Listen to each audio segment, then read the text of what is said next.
swinging in, and it's a fair ball, and Wayzata wins it. Champlin Park back to state for the third straight year.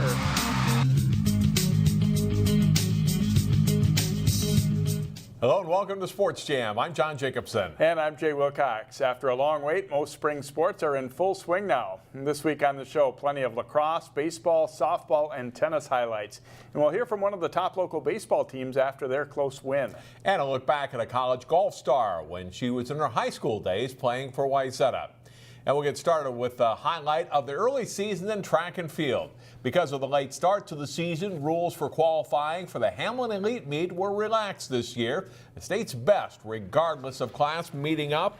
Boys 4x200 relay, the Hopkins team of Jalen Champion, Sam Learbig, King Allah, and anchor Joe Fonbele set a new meet record, a time of 1:27.29. Girls 100 hurdles, Maple Grove's Heather Ryan a close second to Rosemont, Shay Buckman.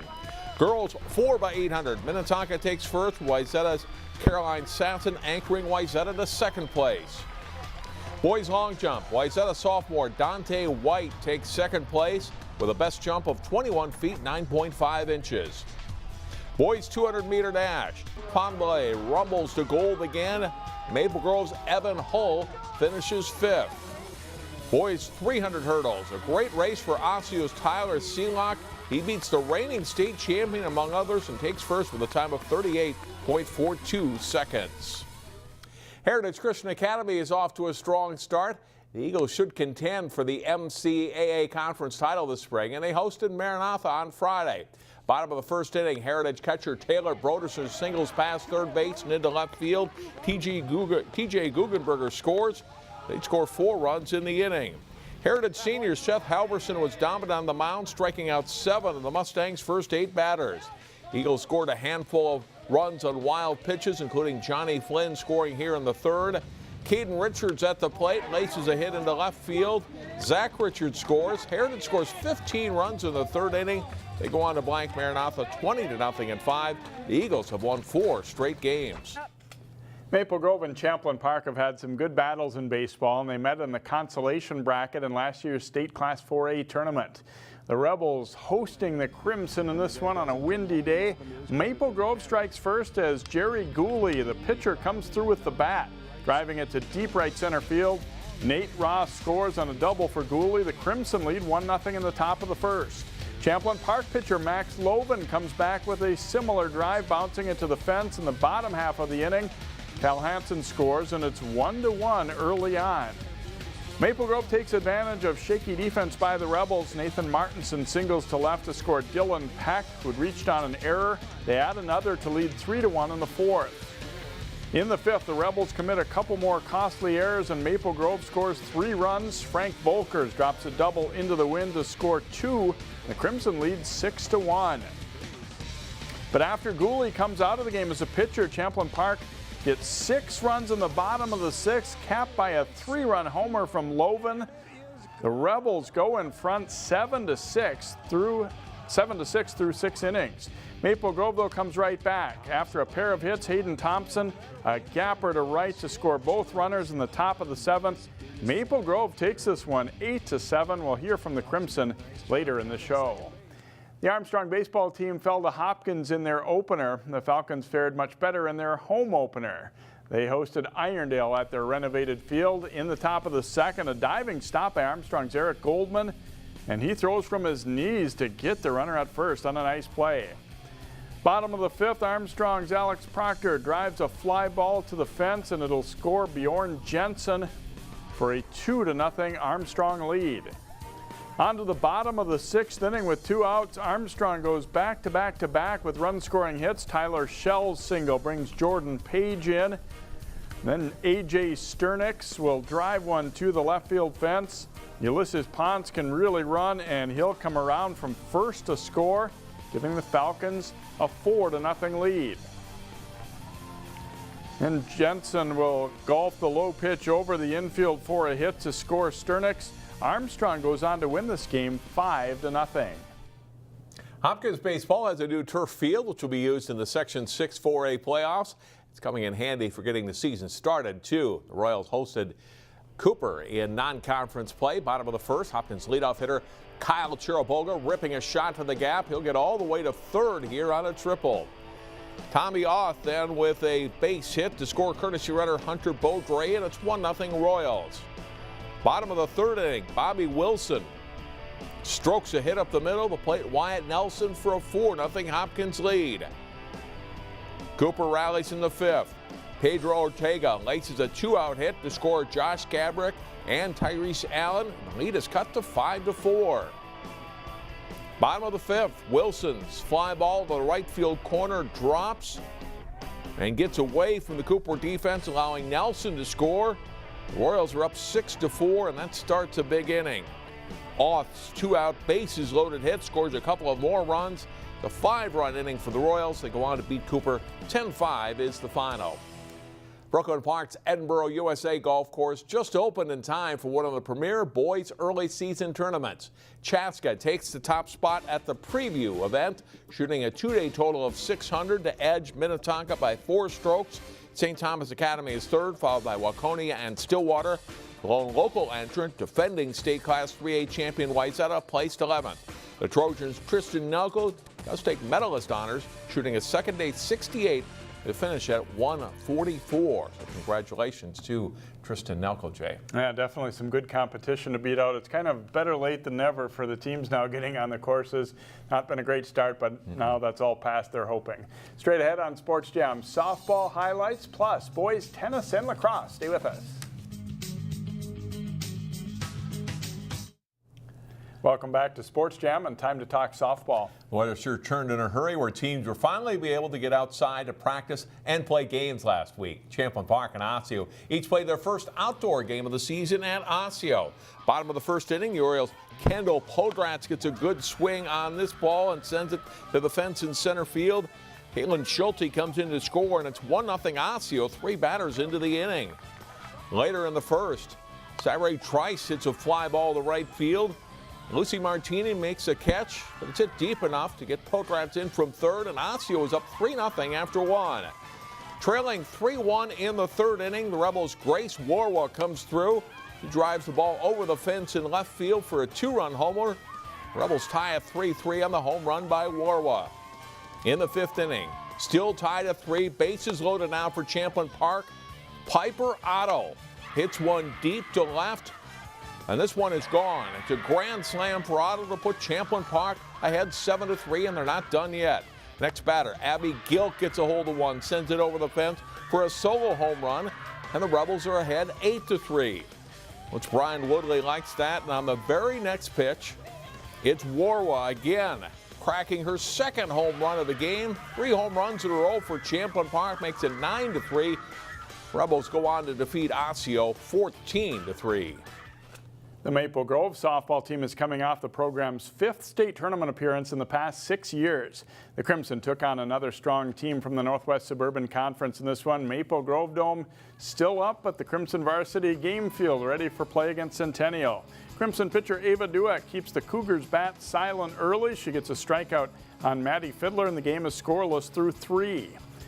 To the 4th inning, Centennial center fielder Corinne Jacobson coming up strong defensively as she robbed Lauren Anderson of an extra base hit with this catch to end the 4th inning. The Cougars get on the board in the next half inning as the Crimson will get it out at first on the ground out, but Alyssa Rooney scores from third. It's 1-0 Cougars in the 6th. The Crimson break through with the bats though. Dueck at the plate. She hits a hard ground ball that the third baseman can't come up with. Jay Tomaszek races home. The game is tied up at 1-1. And they take the lead here. Centennial's Alyssa Montero throws a wild pitch with Amanda Tyler at bat. Kate Kapsner slides home from third with the run. It's 2-1 Maple Grove. They later score another on a wild pitch to lead 3-1. Up 3-2 in the 7th, Dueck strikes out the side, including Rooney to end the game. Maple Grove wins. They added a win over Champlin Park, but lost to Coon Rapids later in the week. Local boys tennis teams didn't get much outdoor practice time in before getting started with matches. 2 rivals met up in a good one as Osseo visited Park Center. This is action from #1 singles. Park Center's Luis Figueroa in the far court against Ben Gilbertson. Figueroa tries a couple of lobs before it turns into a battle of quick hands at the net. Figueroa wins the first set 6-4. but Gilbertson storms back. A good serve will set up a drop volley as Gilbertson rallies to win in 3 sets for Osseo. On to first doubles, Josiah Tussler serves for Osseo. Abel View of Park Center will split the Orioles team as Abel and Alvin View win over Tussler and Ty Hill. Second singles, and Jake Tufty serving for Osseo, and he'll come in for a backhand drop shot, then delivers a volley to the corner. Tufty wins the match 6-0, 6-4. At third singles, Andrew Vassar of Osseo serves and then will come to the net for a forehand followed by a volley winner. Park Center sweeps the doubles, but Osseo takes all of the singles matches and they prevail 4-3. The Wayzata girls lacrosse team started the season with a couple of one-sided losses. They followed that up with 2 one-goal games. The Trojans taking on Edina. Wayzata's Ashton Utsey makes a run before flipping the pass to Caroline Egan for the goal, and it's tied up at 1. Haley Olson surveys the defense and finds Utsey in close for the goal. And it's tied up again, 3-3 after this one. Anna Logan spins away from the Hornets defender and hits Olson for the goal. And the Trojans have a 5-3 lead on Edina. It's close all night, and the Hornets strike back. Lolita Fiddler with a dangerous pass over the defense to Haley Reek in close for the second half goal, and it's 6-5 Edina. Reek gets the assist here, and she finds Helen Propson in heavy traffic. Propson scores. Edina edges Wayzata 8-7 is the final. A young Osseo Park Center girls lacrosse team is hoping to contend for a section title this spring. OPC played host to Irondale last week. First half, OPC's Karen Gutzweiler buries the shot for her first varsity goal and a 1-0 lead. Mariah Boone works her way in front and scores with a low shot. It's 3-0 Osseo Park Center. Rachel Manning scoops up the ground ball and fires a shot on the run here for another OPC goal. And then it's Gabby Holton going right at the Knights defense. She'll score here. Crocs lead at 6-2 at halftime. Laura Denchfield gets control of the second half faceoff, makes a quick run to the goal, and OPC is up 7-2 just 12 seconds in. Irondale rallies later, but OPC gets a couple of late goals to put it away and wins 10-5. Now 3-1 entering this week. After a very strong season that saw them fall 1 game short of the state tournament last spring, the Maple Grove boys lacrosse team started 0-2 this season. They look to change that as they hosted Totino Grace. Maple Grove's Jaden Cruz works from behind the net and sets up Drew Heisler in tight for a Maple Grove goal less than 3 minutes into the first quarter. A minute later, it's Heisler with a nice takeaway behind the net. He gets up and feeds Cruz for the goal just as he's dumped to the turf, and it's 2-0 Crimson. Later in the first, Carter Morissette with a well-timed pass to Riley Casibo, and he goes low with the shot. It's 3-0 Crimson after 1. Totino Grace plays a much stronger second quarter, though, and Doug Kaiser buries the first of his 4 goals. The Eagles are within 3-1 at halftime.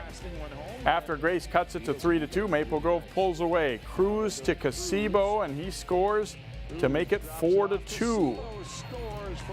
Then with the Eagles a man down, they back off defensively, and Jake Robleski whistles a shot in for the Crimson. Maple Grove scores 4 goals in a row on the way to a 10-5 victory. So some great action early in the season, and lacrosse teams now are pretty much caught up, John. There's not a lot of rescheduling going on in that sport. No, and hope for a good week of weather ahead. It looks like everybody's kind of finally able to get out and play their sports, which is good. Next up here on Sports Jam, we'll revisit a Sports Jam spotlight story from the senior season of a Wayzata golfer who's gone on to excel at Michigan State University. The Wayzata high school golf teams have enjoyed great individual and team success over the years. 4 years ago, the girls team won the Class AA Team Championship, led by a player who was just finishing her 6-year prep career. In the story from June of 2014, we featured then-Wayzata senior Sarah Burnham. Here's a Sports Jam Spotlight flashback. I basically tried every sport there was, and golf just seemed to fit with me the best. Worked out the best indeed.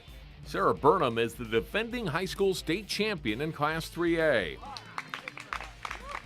This from a player who got off to a slow start when she first picked up a club in 3rd grade. I was about 9, and I played in my first tournament when I was 10. So yeah. Actually, fun fact, I took dead last my first tournament ever, and I was just so upset. But then, I don't know, I kept going and it turned out to be a good sport for me. Wayzata coach Mike Schumacher knew he had a special player at Burnham's first practice as a 7th grader in March of 2009. In the golf world, the sound that the club makes on the impact of the golf ball means a lot, and you can tell how crisply, how solidly a ball is struck by the sound it makes. And the first ball she hit, I went, kid can play. And then she continued to do it over and over and over and over again. In those early years, Sarah said she was helped a lot by the older Wayzata girls. I remember back in 7th grade, Jess Kingston, she was the captain. She always helped me out, and she was just super nice to me, and it was awesome. And then going throughout my years, going freshman, like Taylor Fontaine and Emily Erickson, they were captains back then as well. And they were just great role models for the whole team.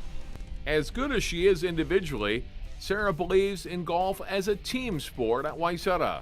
The team is awesome, and to be able to represent Wayzata is like a dream. It's a great school, great program, and I just have lots of fun with the team. Burnham's worked hard to improve her game, coming out to her home course of Rush Creek almost daily in the summer and working hours on end. My son and I play out here at Rush Creek pretty often, and numerous times we've come out, seen her on the putting green before we teed off, played 4.5 hours later, and there's Sarah on the putting green. And I'm not exaggerating, it's happened several times. That's the kind of impact she's had on our program. It's just her work ethic and her drive to be great, and it rubs off, it really does. Sarah says her mental game has improved too, pushing out distractions, and recalls back in 7th grade when Channel 12 came out to shoot highlights of a couple of Wayzata's tournaments. I was like, oh, there's a camera, oh my gosh, what do I do? It was really nerve-wracking at first, but I think I've gotten used to it now. Said, the camera's right there on the tee box. It makes me really nervous. And I said, well, Sarah, if you're gonna be this good, you're gonna have to get used to it. And there we go. It's not just high school where Sarah's enjoyed success. She plays several national qualifiers and local MGA events. In 2012, she won the Women's State Open, and last summer, the State Am. Accomplishments like that earned Sarah a golf scholarship at Michigan State University. Though quiet by nature, those who know her best say Sarah Burnham is a fierce competitor on the golf course, and the defending state champion admits as much. I really like playing in tournaments. Like, I love competition, and I love the feeling of, like, you know, almost like winning or shooting a good score. Like, it's a great feeling. Sarah is now a senior at Michigan State University, and last week was named the Big Ten Player of the Year for a 2nd straight season. Burnham has 5 top 5 tournament finishes this season. Jay talks baseball with the Maple Grove Crimson next. Welcome back to Sports Jam. Pretty good start to the season for the Maple Grove baseball team. They come up with a nice win over Champlin Park and a wild one here as a key win for them after losing to Coon Rapids. And we'll start with Jerry Gooley. And unusual situation, you start pitching the first 5 innings and then come back for the 7th. You know, was it a fun game to be a part of as a pitcher here? Yeah, it was definitely a fun game. A lot of ups and downs, but ended up kind of putting it together at the end and were able to pull it off. Now, both teams in the first inning got a big hit. You know, you got a big hit yourself, but then they came back with a big hit too. But then you settled in, and it was a pretty good pitcher's duel. Obviously, their guy's a pretty good pitcher too. You know, was that fun to be in a good matchup with Max Loven? Yeah, he's a great pitcher. He gets ahead a lot, and then after the first inning, I felt like kind of kept the ball down more, and then started throwing more strikes and working ahead. And then after that, I was able to finish kids off. They made some mistakes defensively, and it looked like you guys really were in command of the game, but they come back with that huge inning. But did you guys, what did you talk about on the bench heading into that last inning? Our team's got a lot of fight this year, and I mean, we knew that now that their ace is out of the game that we have a good chance to put up a couple more. And we were able to get a couple runs in and able to win.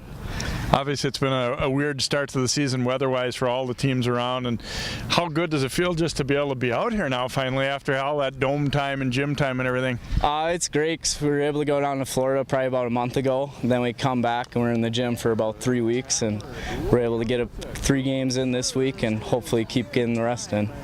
All right, good luck in this week ahead here. A nice job here today. And Hayden Thomsen coming up with the big hit. It looked like you guys didn't hang your heads at all when you fell behind late there. Did you still feel pretty confident heading in that you guys were going to be able to get some runs there late?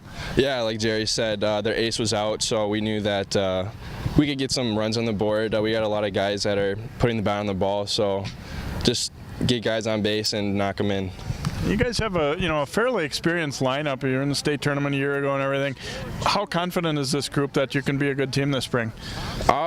We're pretty confident. A lot of us have been playing together for a long time, and I know the younger group has been playing together for a long time. So if just mold on that, and then I think we'll make a long run this year. Yeah, it's still April and it's very early in the season, but there at Champlin Park's also had a good program. They've been in the tournament the last couple of years. How big of a win is it because of that factor too? It was pretty big. A lot of the past years we've kind of gone back and forth with VFW, Legion, and then in the high school season. So I think getting this one under our belt really sets the tone for the rest of the year for us. So. Yeah, how frustrating has it been for players to not be able to be outside very much and then all of a sudden get thrown into it on a day like today? Yeah, it's kind of, I could tell like a lot of people were down about not being able to go outside and stuff, but getting out in the nice weather today just kind of, I think everybody was just kind of ready to go and was happy to be out here. Is the field at Maple Grove getting game ready? I know you got some scheduled there in this week ahead. There was some snow by the fence, and then right behind the infield it was kind of muddy where the new grass is, but I think soon it'll be pretty good to go. Hayden, nice job here today, and good luck the rest of the season here. It's going to be a short spring, but it looks like a fun one for the Crimson. Yeah, thank you. All right, Hayden Thomsen, the shortstop for Maple Grove, coming up with a big double to provide the game-winning runs for the Crimson in the win over Champlin Park. We'll be right back to wrap up Sports Jam, but first, it's a look at our plays of the week.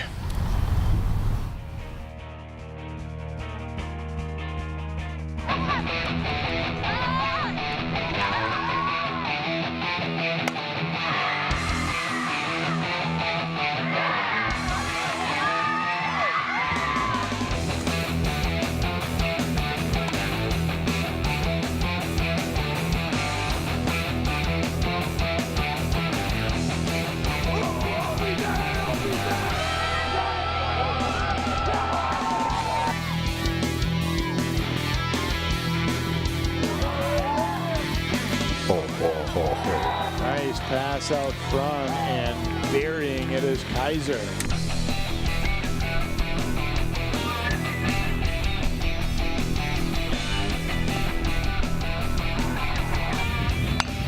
And Loman driving this one a long way to right center field, and it is gone. A home run.